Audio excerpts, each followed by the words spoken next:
नमस्कार, स्वागत है आपका बिहार समाचार में। बिहार वालों के लिए सरकार ने आज सबसे बड़ी घोषणाएं कर दी है। तो वही बिहार में भयानक ठंड का अलर्ट है। कई जिलों में सरकारी के साथ निजी स्कूलों को बंद कर दिया गया। कई जिलों में लोगों के साथ सरकारी के साथ निजी स्कूल के बच्चे मर रहे हैं। तो वहीं गरीबों के लिए और किसानों के लिए सरकार ने आज बड़ी घोषणाएं कर दी। तो आज के बिहार की महत्वपूर्ण खबरों पर बात करेंगे। इससे पहले आपसे एक छोटी सी अनुरोध है, कृपया वीडियो को एक प्यारा सा लाइक अवश्य कर दीजिएगा। आपका लाइक करना ही हमारी मेहनत का फल होता है।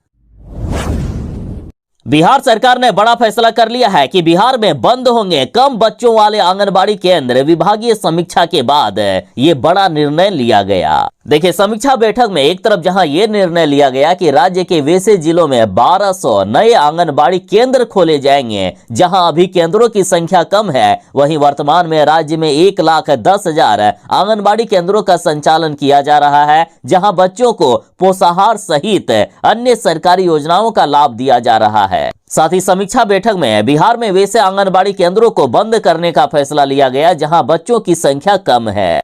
अधिकारियों के मुताबिक जो 1200 नए आंगनबाड़ी केंद्र खोले जाएंगे उसका संचालन अब सरकारी भवनों में होगा और इसको लेकर जिलों को भी दिशा निर्देश दे दिया गया है और इसके लिए स्कूल परिसर भी खोजे जा रहे हैं जहां केंद्रों का संचालन किया जा सके। नए केंद्रों में पोषाहार के साथ बच्चों को खेलने के लिए भी जगह दिया।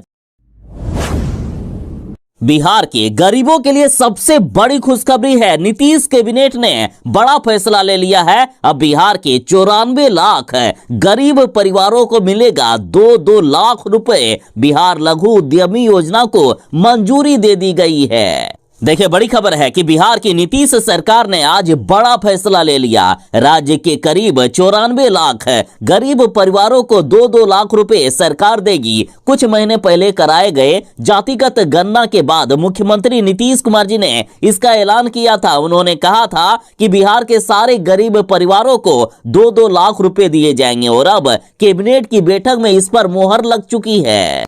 राज्य कैबिनेट से मंजूरी मिलने के बाद अब ये बिहार लघु उद्यमी योजना लागू हो गई है। इस योजना के तहत गरीब परिवारों को रोजगार करने के लिए सरकार की ओर से 2-2 लाख रुपए की मदद मिलेगी। इसका लाभ general, SC, ST, OBC, EBC सभी वर्गों के गरीब परिवारों को मिलेगा। राज्य सरकार द्वारा इस योजना के लिए आवेदन की प्रक्रिया जल्द ही शुरू की जाएगी। आवेदन मिलने के बाद लॉटरी के जरिए उन लोगों का चयन किया जाएगा जिन्हें पैसे मिलने हैं।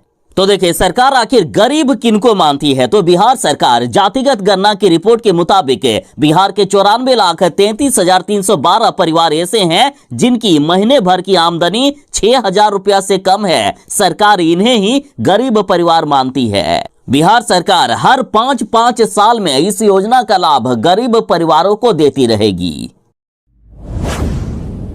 पटना के साथ बिहार के लगभग सभी जिलों में शीत दिवस घोषित कर दिया गया है। बिहार में श्रीनगर का यानी हिमालय का ठंड पहुंच चुका है। बिहार में अगले 2 दिनों तक इस जानलेवा ठंड से कोई भी आसार नहीं है। साथ ही बिहार के कई जिलों में बारिश की संभावना भी जताई गई है। बिहार में शीतलहर के कारण लोग बेहाल हैं। कई जिलों में लोगों की और स्कूली छात्र छात्राओं के मौत की भी खबर सामने आ रही है। पटना, गया के साथ बिहार के कई जिलों में सीवियर कोल्ड डे की स्थिति बनी हुई है। मौसम विभाग ने अगले 2 दिनों तक भीषण शीतलहर का अलर्ट भी जारी किया हुआ है। मौसम विभाग ने कहा है कि आज और अगले 2 दिनों तक बिहार के पटना, गया और दक्षिण बिहार के कई जिलों में हल्की बारिश की भी संभावना बनी हुई है। मौसम विभाग ने लोगों को सलाह दी है कि इस दौरान ठंड से जरा बचकर रहें। इतनी भयानक ठंड में भी बिहार के सरकारी के साथ अन्य स्कूलों को खुला रखा गया है, जिसके कारण कल की ही बात है कि 15 से भी अधिक विद्यालयों के बच्चे ठंड के कारण बेहोश हो गए। तो वहीं मोतिहारी के रामगढ़वा की एक शिक्षिका भी बेहोश हो गई। तो वहीं चकिया आदर्श राजकीय मध्य विद्यालय की 6ठी क्लास की छात्रा की ठंड के कारण मौत हो गई। तो वहीं कटिहार के नगर निगम क्षेत्र स्थित गर्ल स्कूल में एक छात्रा भी ठंड के कारण बेहोश होकर अचानक गिर पड़ी। साथ ही मोतिहारी के भी सरकारी स्कूल में कई छात्र के बेहोश होने और मौत की भी खबर सामने आ रही है। इसके अलावा मुजफ्फरपुर के श्री पारसनाथ राजकीय मध्य विद्यालय की भी एक छात्रा ठंड के कारण बेहोश होकर गिर पड़ी। तो इधर नरकटियागंज के राजकीय कृत रामचंद्र लालजी उच्च विद्या मंदिर मथुरा का एक छात्र का स्कूल जाने के दौरान ही रास्ते पर ही मौत हो गई। अतः इस भयानक ठंड के दौरान जरा बच के रहें। बिहार में जो सरकारी नौकरी की तलाश कर रहे हैं उनके लिए बड़ी खबर है। बीपीएससी में ब्लॉक कृषि अधिकारी के बम्पर वैकेंसी निकाल दी गई है। बीपीएससी की वेबसाइट पर जाकर आप आवेदन कर सकते हैं। देखिए, बड़ी खबर है अब तक की कि बिहार लोक सेवा आयोग बीपीएससी ने 1051 ब्लॉक कृषि अधिकारी और अन्य पदों के लिए आवेदन की प्रक्रिया शुरू कर दी है। 15 जनवरी 2024 से ही इसके लिए आवेदन लिया जा रहा है। इच्छुक उम्मीदवार बीपीएससी की आधिकारिक वेबसाइट bpsc.bih.nic.in पर जाकर आवेदन कर सकते हैं। आवेदन करने के लिए लास्ट डेट 28 जनवरी 2024 तक निर्धारित की गई है। देखिए, इस बार 151 पदों में से 155 पद कृषि उप निदेशक के लिए हैं। साथ ही 19 पद कृषि इंजीनियरिंग में सहायक निदेशक के लिए है। साथ ही 11 पद पौधे संरक्षण के लिए सहायक निदेशक के लिए है और 866 रिक्तियां ब्लॉक कृषि अधिकारी के लिए है। और इसमें न्यूनतम आयु सीमा 21 वर्ष और अधिकतम आयु सीमा 37 वर्ष निर्धारित की गई है।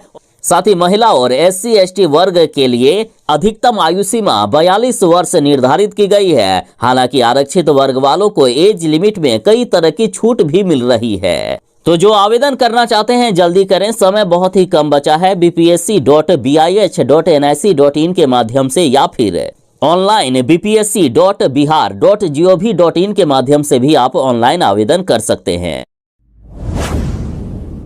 बिहार वालों के लिए बड़ी खबर है। नीतीश कैबिनेट ने बड़ा फैसला ले लिया है। किडनी ट्रांसप्लांट कराने वालों को अब दवा खरीदने के लिए पैसे मिलेंगे। साथ ही सरकारी गाड़ी से दुर्घटना पर भी मुआवजा तय कर दिया गया। देखिए, राज्य सरकार ने फैसला लिया है कि यदि किसी की दुर्घटना सरकारी वाहन से होती है, यानी सरकारी स्वामित्व वाले मोटर वाहनों से हुई दुर्घटना में मृतक के आश्रितों को अब तत्काल 5 लाख रुपया दिया जाएगा। वहीं ऐसी दुर्घटना में गंभीर रूप से घायल पीड़ितों या उनके आश्रितों को 2.5 लाख यानी 2,50,000 रुपए का मुआवजा दिया जाएगा। साथ ही सरकार ने बड़ा फैसला लिया कि किडनी ट्रांसप्लांट की दवा के लिए भी अब सरकार मदद करेगी। देखिए, बिहार सरकार ने पहले से ही तय करके रखा है कि राज्य के वैसे नागरिक जिनकी वार्षिक आय 2,50,000 रुपए तक है, उनकी किडनी ट्रांसप्लांट के लिए अनुदान के रूप में मुख्यमंत्री चिकित्सा सहायता कोष से 3 लाख रुपए दिए जाएंगे। और अब बिहार सरकार ने यह फैसला लिया है कि मुख्यमंत्री चिकित्सा सहायता कोष से किडनी ट्रांसप्लांट कराने के बाद ऐसे हर मरीज को नियमित दवा सेवन के लिए पहले साल में डायरेक्ट बेनिफिट ट्रांसफर 6 माह पर 2 किस्तों में कुल राशि 2,16,000 रुपए की मदद दी जाएगी। हालांकि ये पैसा 1 साल ही मिलेगा। आधार कार्ड को लेकर एक नया नियम बना दिया गया है। अब बर्थ सर्टिफिकेट के लिए नहीं मान्य होगा आधार कार्ड और इसके लिए आदेश जारी कर दिया गया। देखिए, श्रम मंत्रालय ने आधार कार्ड को लेकर बड़ा निर्णय लिया है। अब किसी भी जगह डेट ऑफ बर्थ को अपडेट या सही करने के लिए आधार कार्ड का इस्तेमाल नहीं किया जा सकेगा। इसको लेकर आदेश जारी कर दिया गया है और इधर EPFO ने भी इसे मान्य दस्तावेज की लिस्ट से बाहर कर दिया है। इस संबंध में कर्मचारी भविष्य निधि संगठन ने एक सर्कुलर भी जारी कर दिया है। तो आखिर आप कौन से सर्टिफिकेट का यूज करेंगे? तो देखिए, EPFO के मुताबिक जन्म प्रमाण पत्र मदद से ये बदलाव किया जा सकेगा। साथ ही किसी सरकारी बोर्ड या यूनिवर्सिटी से प्राप्त मार्कशीट या फिर स्कूल लिविंग सर्टिफिकेट या स्कूल ट्रांसफर सर्टिफिकेट का भी इस्तेमाल किया जा सकेगा। इसके नाम और जन्म तिथि का उल्लेख भी चाहिए। और साथ ही डेट ऑफ बर्थ को अपडेट करने के लिए इन सर्टिफिकेट के अलावा सिविल सर्जन द्वारा जारी किया गया medical certificate, passport, pan number, सरकारी पेंशन एवं मेडिक्लेम सर्टिफिकेट और डोमिसाइल सर्टिफिकेट का भी इस्तेमाल किया जा सकेगा। यदि आपके पास लंबा चौड़ा जमीन नहीं है, आप अपने घर के छत पर बागवानी करना चाहते हैं, तो बड़ी खबर है। बिहार सरकार बागवानी करने के लिए 75% तक का अनुदान दे रही है। बिहार 1000 प्रति इकाई 37,500 आपको देने वाली है। देखिए, अब आप अपने छत पर बागवानी कर सकते हैं। इसके लिए आपको 75% का अनुदान भी मिलेगा। इसमें आप फल सब्जी उपजाने के अलावा औषधीय पौधे लगा सकते हैं। इसके लिए आवेदन प्रक्रिया शुरू हो गई है। सरकार ने छत पर बागवानी योजना की शुरुआत 2019 से ही की है। पहले 50% का अनुदान दिया जाता था, लेकिन इस बार 75% का अनुदान मिलेगा। जो आवेदन करना चाहते हैं वे आधिकारिक वेबसाइट horticulture.bihar.gov.in पर जाकर आवेदन कर सकते हैं। कंडीशन ये है कि फार्मिंग बेड योजना के लिए मकान की छत का 300 वर्ग फीट का खुला हुआ स्थान होना जरूरी है। इसमें सरकार के अनुमान के अनुसार कुल लागत 50,000 रुपए की है, जिसमें 37,500 का अनुदान सरकार की तरफ से मिलेगा। बाकी 12,500 रुपए लाभार्थी को भुगतान करना पड़ेगा। तो ये रेट प्रति इकाई के लिए है। इसमें अधिकतम 2 इकाई निजी आवास पर व 5 इकाई संस्थान या अपार्टमेंट में देय होगा। तो वही गमले की योजना के तहत इकाई लागत 10,000 रुपया है, जिसमें 7500 रुपया सरकार की तरफ से अनुदान मिलेगा। बाकी लाभार्थी को 2500 रुपए खुद लगाने होंगे। अब रही बात कि कौन कौन से पौधा लगा सकते हैं, तो देखिए, सब्जी में बैगन, टमाटर, मिर्च, गोभी, गाजर, मूली, भिंडी, पत्तेदार सब्जी, कद्दू आदि लगा सकते हैं। तो वही फल में अमरूद, कागजी नींबू, पपीता, आम, अनार, अंजीर आदि लगा सकते हैं। औषधीय पौधे में एलोवेरा, करी पत्ता, बसाका, लेमन ग्रास, अश्वगंधा आदि लगा सकते हैं। लोकसभा चुनाव का समय आ रहा है। लोकसभा चुनाव से पहले मोदी सरकार ने बड़ी घोषणा कर दी है कि अब आयुष्मान भारत योजना 3.0 के तहत अब घर बैठे कोई भी व्यक्ति अपना आयुष्मान कार्ड बना सकेंगे। और सबसे ज्यादा सवाल लोगों की ये थे कि क्या मिडिल क्लास वालों का, क्या मध्यम वर्ग वालों का आयुष्मान कार्ड बन पाएगा। तो हाँ, अब बड़ी खुशखबरी है, अब मिडिल क्लास वाले भी आयुष्मान कार्ड बना सकेंगे। केंद्र सरकार ने बड़ी घोषणा कर दी। आयुष्मान भारत योजना 3.0 के तहत मिडिल क्लास वालों को बड़ी सौगात दे दी गई है। देखिए, इस योजना के तहत प्रत्येक वर्ष प्रति परिवार 5 लाख रुपए तक का फ्री इलाज मिलता है। यदि कोई घर बैठे आयुष्मान कार्ड बनाना चाहते हैं तो सबसे पहले आपको ऐप डाउनलोड करना होगा, फिर मोबाइल नंबर की मदद से रजिस्ट्रेशन करना होगा। उसके बाद OTP, आइरिस और फिंगरप्रिंट और फेस आधारित वेरिफिकेशन की मदद से रजिस्ट्रेशन प्रोसेस को पूरा करना होगा। फिर आपको जरूरी डॉक्यूमेंट जैसे राशन कार्ड, आधार कार्ड, निवासी प्रमाण पत्र, passport size photo, pan card या अन्य डॉक्यूमेंट अपलोड करना होगा। उसके बाद सरकार आपके रिक्वेस्ट को वेरीफाई करने के बाद आपका नाम योजना में जोड़ देगी। फिर आप आयुष्मान कार्ड को डाउनलोड कर सकेंगे। बिहार में IPL मैच का भी जल्द आयोजन होगा। देखिए, बिहार में खेल विभाग का गठन हो गया है और अब तेजस्वी यादव ने बड़ी घोषणा कर दी है कि IPL मैच का भी जल्द होगा आयोजन। बिहार में जल्द से बड़े बड़े स्टेडियम का निर्माण किया जाएगा, जिसके बाद बिहार में भी IPL मैच खेला जाएगा। देखिए, बड़ी खबर है। तेजस्वी यादव ने बड़ी घोषणा कर दी है कि बिहार में IPL मैच खेला जाएगा। इसके साथ ही बिहार में अंतर्राष्ट्रीय मैच भी खेला जाएगा। मुख्यमंत्री जी के बाद अब उप मुख्यमंत्री तेजस्वी यादव ने भी कहा है कि अब तक जो कहावत ये थी कि पढ़ोगे लिखोगे बनोगे नवाब, खेलोगे कूदोगे बनोगे खराब, ये कहावत बिहार में चेंज हो चुकी है। हमने ये कहावत बदल दी है। अब आप खेल कूद के माध्यम से भी सरकारी नौकरी पा सकते हैं। तेजस्वी यादव ने कहा कि बिहार के लिए जो भी मेडल लाने का काम करेगा उनको हम सरकारी नौकरी देने का काम करेंगे।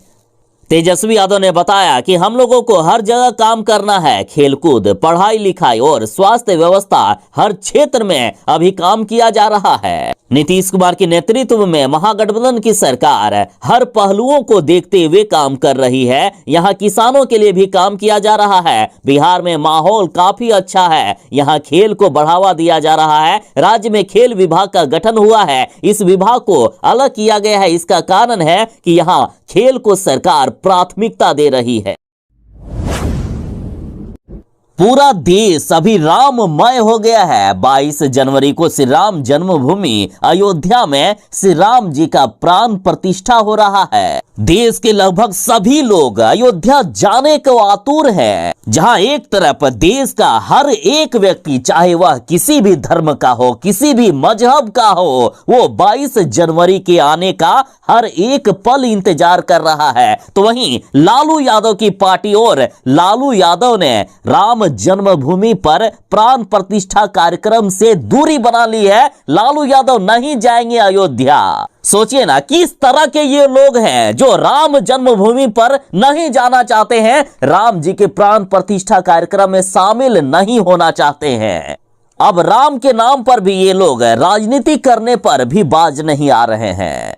बीजेपी वाले कह रहे हैं कि ऐसे लोगों को पाकिस्तान चले जाना चाहिए। जो राम का नहीं हुआ वो किसी काम का नहीं हुआ। देखिए, बड़ी खबर है कि 22 जनवरी को अयोध्या में होने वाले राम मंदिर प्राण प्रतिष्ठा में आरजेडी सुप्रीमो लालू प्रसाद यादव नहीं आएंगे। उन्होंने पटना में पत्रकारों से बातचीत में कहा कि वह अयोध्या नहीं आ रहे हैं। हालांकि नीतीश कुमार जी को भी न्योता दिया गया है। नीतीश कुमार की पार्टी जदयू और आरजेडी के भी कई नेता अयोध्या आ रहे हैं, लेकिन लालू यादव अयोध्या नहीं आएंगे। बड़ी खबर है अब तक की। और इससे पहले लालू यादव के बेटे तेजस्वी यादव ने भी राम मंदिर पर मजाक भी उड़ाया था कुछ दिन पहले।